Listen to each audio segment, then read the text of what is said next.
చెప్పిన విధంగా అది ఆ రోజు ఇప్పుడు గౌరవ సభ్యులు సీనియర్ సభ్యులు ప్రశాంత్ రెడ్డి గారు గతంలో ఇదే శాఖ నిర్వహించిన వారు ఎందుకు ఆ రోజు డిపిఆర్ సమర్పించలేదు, అలైన్మెంట్ ఫిక్స్ చేయలేదని చెప్పి వారు చెప్పాను. దాని తర్వాత ఈ 2013 నుంచి ఇప్పటి వరకు 21లో గడ్కరీ గారు ఫౌండేషన్ వేసిన వికారాబాద్ మొయినాబాద్ టెండర్ అయ్యి కూడా మీరు దాని అలైన్మెంట్ ఫిక్స్ చేయలే, ల్యాండ్ ఎక్వేషన్ చేయలే. ఇప్పుడు మేము పూర్తి చేసి పనులు ప్రారంభించాం. ఎందుకు స్టార్ట్ కాలే పని? మీ అధ్యక్ష వాళ్ళు చేస్తే కేంద్ర మంత్రి గారు గడ్కరీ గారు ఫౌండేషన్ వేస్తే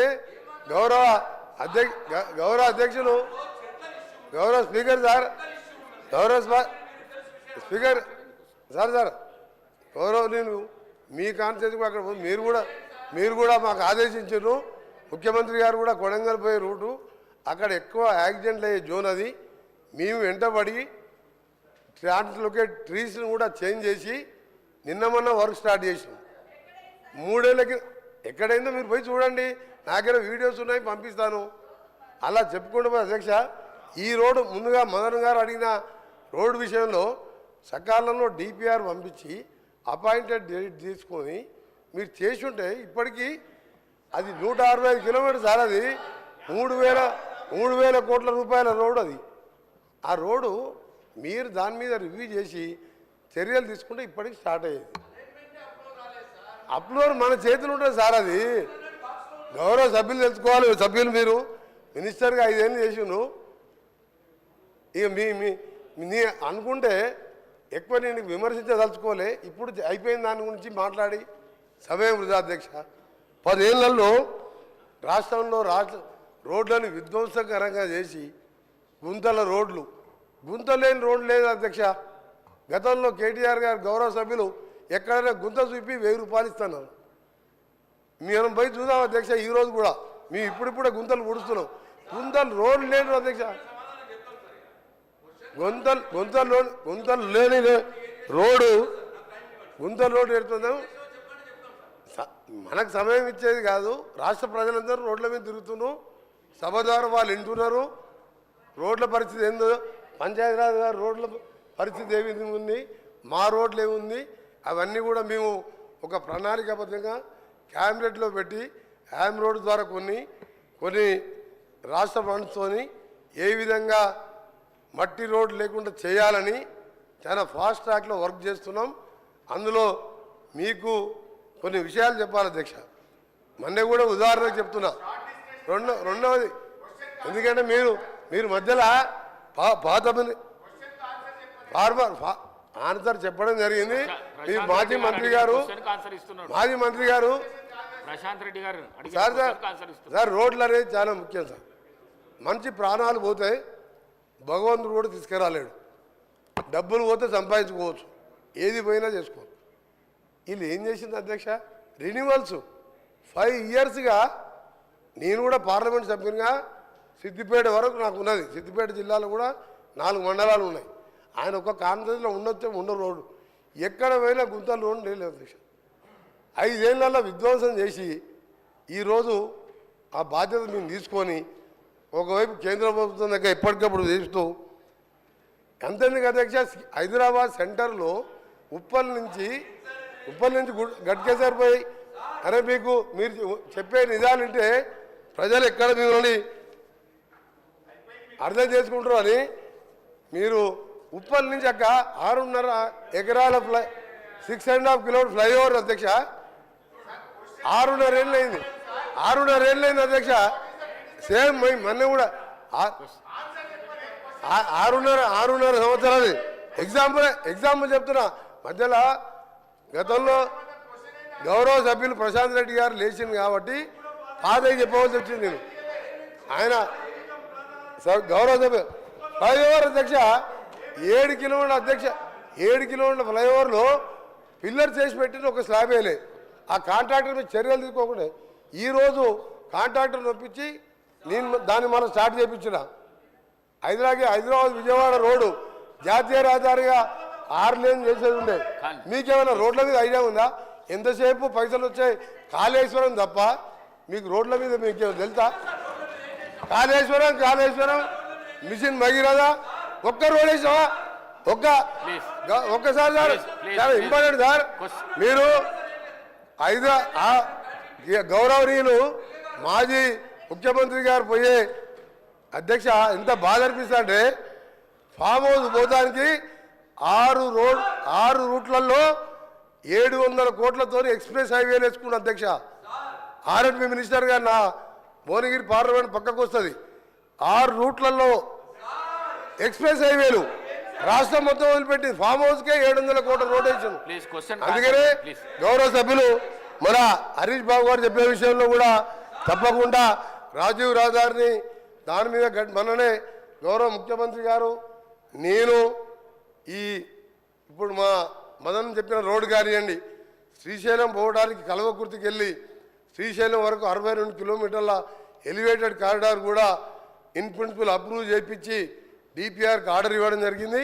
అది అమరాబాద్ టైగర్ ఫారెస్ట్ మీదుగా ప్రకాశం ఆంధ్రాకు పోవాలంటే 60 కిలోమీటర్లు తక్కువైతుంది. అది రిజర్వ్ ఫారెస్ట్ కాబట్టి ల్యాండ్ ఫారెస్ట్ వాళ్ళు ఇయ్యరని చెప్పి ఫ్లైఓవర్ కడుతున్నాం. దాన్ని కూడా ఇన్ ప్రిన్సిపల్గా ఒప్పించాం. దాంతోపాటు ఈరోజు విజయవాడకు కూడా మార్చి వరకు దాని డిపిఆర్ టెండర్ పిలిచినాం, 6 లేన్గా చేస్తున్నాం. అలాగే గౌరవ సభ్యులు చెప్పిన హరీష్ బాబు గారు చెప్పిన రామగూడెం రోడ్డు కూడా నేషనల్ టేక్ ఓవర్ చేయండి. 2035 వరకు ఉన్న అది టర్నింగ్స్తో రోడ్డు కూడా సేఫ్టీ లేదు, దాన్ని కూడా నేషనల్ హైవే తీసుకోవాలని ప్రయత్నం చేస్తున్నాం. తప్పకుండా రాష్ట్రంలో ఒకటే అధ్యక్ష మా టార్గెట్ అన్ని ప్రాజెక్టుతో ప్రతి విలేజ్ నుంచి మండల కేంద్రానికి సింగిల్ బీటీ రోడ్, మండల కేంద్రానికి వెళ్ళి district head quarter double 2 lane road. వీళ్ళు 10 ఏళ్ళల్లో చేసింది ఏమీ లేదు అధ్యక్ష. చేసిన 99% అట్లా చెప్పడానికి కూడా కొంచెం అధ్యక్ష వీళ్ళని ఒక నిమిషం అధ్యక్ష 99% అయిపోతే మాకు పనే లేదు అధ్యక్ష. ఇప్పుడు మీకేం పని? మీరు ఆర్ఎండ్బి శాఖ మంత్రిగా అధ్యక్ష వారు మా గౌరవ సభ్యులంటే ప్రశాంత్ రెడ్డి గారిని మాకు గౌరవం. వారు ఆర్ఎండ్బి శాఖ మంత్రిగా కేసీఆర్ గారికి దగ్గర మనిషి, చండీ యాగాలు రుద్రయాగాలు చేసి కానీ రోడ్ల గురించి ఎప్పుడు పట్టించుకోలే. నువ్వు 99% చేస్తే నాకేం పని ఉండే? మా సీతక్కకేం పని ఉండే? ఒక్క రోడ్ లేదు అధ్యక్ష. ఆయన 99% చేసినట ఉప్పల్ రోడ్ అధ్యక్ష. సార్ దానికి టైం ఇవ్వాలి సార్. ఉప్పల్ సెంటర్ పోదాం అధ్యక్ష. లక్షల మంది రోజు వరంగల్ పోతారు, భువనగిరి పోతారు, యాదగిరి కూడా 1,00,000 మంది భక్తులు పోతారు. 7 ఏళ్ళు అయింది. ఏంది అధ్యక్ష ఈ గవర్నమెంట్ 10 ఏళ్ళ గవర్నమెంట్ ఉన్నట్ట పిల్లలు చేసి వదిలిపెట్టిన అధ్యక్ష. నేను కింద రోడ్స్ ఆగండి, కొంచెం వాస్తవాలు చెప్పాలి. హరీష్ రావు గారు బాగా చేసిన లేదు. హరీష్ రావు గారు సార్ హరీష్ రావు గారు దయచేసి హరీష్ రావు గారు చెప్తారు సార్. మీరు ఇంతకుముందు గౌరవ సభ్యులు ఇంతకుముందు ఫీజు రియంబర్స్మెంట్ మాట్లాడదా, ఇది ముఖ్యమైన రోడ్ విషయం. హరీష్ రావు గారికి మీ ద్వారా హరీష్ రావు గారికి మీ ద్వారా రిక్వెస్ట్ చేస్తున్నా హరీష్ రావు గారికి సీనియర్ సభ్యులు హరీష్ రావు గారు రిక్వెస్ట్ చేస్తున్నారు సార్. రిక్వెస్ట్ అని చెప్తున్నా కూడా కూర్చుంటలేదు ఆయనకు నిజంగా ఆయనకు మర్యాద ఉంటే నేను రిక్వెస్ట్ అని చెప్తున్నా సార్. నేను రిక్వెస్ట్ చేస్తున్నా. ఉప్పల్కి వెళ్ళి గట్కేశారు సార్, ఎంతమంది చనిపోయారు సార్ తెలియాలి సార్. ఇది ప్రజలకు తెలియాలి సార్. ఒకటి సార్ హరీష్ రావు గారు మీరు సీనియర్ సభ్యులు సార్. క్వశ్చన్ ఎవరైనా ఇంత ఇంపార్టెంట్ క్వశ్చన్ రోడ్లు అనేది చాలా ముఖ్యం సార్. హరీష్ రావు గారికి ఏంటంటే హరీష్ రావు గారికి దబాయించడం ఒకటి తెలుసు అధ్యక్ష. ఆయన దబాయించడం ఒకటి తెలుసు, ఆయన పనిచేసేది తెలియదు సార్. 5 ఏళ్ళు ఇరిగేషన్ మినిస్టర్గా మీరు డిస్టర్బ్ హరీష్ రావు గారు, ఇది పద్ధతి కాదు. నేను ఉన్న రోడ్స్ మీద చెప్తున్నా. ఉప్పల్ నుంచి సార్ అది కూడా వస్తా, ఆడికి కూడా వస్తా చివరిగా ఆడికి కూడా వస్తా. ఫైనల్గా సార్ ఓఆర్ఆర్ అంటే సార్ ఉప్పల్కి వెళ్ళి గట్కేసరికి పోయేది నేను చెప్తే దానికి మాట్లాడలే. ఇప్పుడు నేను స్టార్ట్ చేయించా ఇంకొకటి సార్ చివరిగా చెప్తున్నా హరీష్ రావు గారు నువ్వు ప్రశ్నకు పరిమితం నీకు అరే నువ్వేం చేస్తావా నువ్వు కమిషన్ తీసుకొని కూలిపోయే కాళేశ్వరం ఎట్లా కమిషన్ తిన్నావు నీకేం తెలుసు సార్ ఒక నిమిషం లాస్ట్ విషయం సార్ ఓఆర్ఆర్ సార్ ఇవాళ హైదరాబాద్ ప్రపంచ పటంలో పెట్టింది కాంగ్రెస్ ప్రభుత్వం. ఓఆర్ఆర్ నిర్మించి 6,500 కోట్ల జైకా ఫండ్స్ తోని 1000 ఎకరాలు సేకరిస్తే ఆ రోడ్డుతో హైదరాబాద్ కోకాపేట్ ఫైనాన్షియల్ డిస్ట్రిక్ట్ అదే ఏరియాలో ఎయిర్పోర్ట్ కడితే కోకాపేట్ అమ్ముకున్నారు అధ్యక్ష. 1,00,000 కోట్ల విలువ చేసే సార్ ఇది మంచి పద్ధతి కాదు సార్. సార్ నేను ఉన్న వాస్తవాలు చెప్తున్నా రోడ్లు ఏ చేత కాదు కూలిపోయే ప్రాజెక్టు కట్టొచ్చు కమిషన్ తినొచ్చు. నేను ఒకటి చెప్తున్నా అధ్యక్ష ఓఆర్ఆర్ అమ్ముకొని అందులో 7,000 కోట్లకి 1,00,000 కోట్ల విలువ చేసే ఓఆర్ఆర్ అమ్ముకొని ఈ రోజు సార్ మళ్ళీ చెప్తున్నా గర్వంగా చెప్తున్నా గౌరవ ముఖ్యమంత్రి గారు గడ్కరీ గారు సహాయంతో ఈ రోజు రీజనల్ రింగ్ రోడ్ అనే ప్రపంచ స్థాయి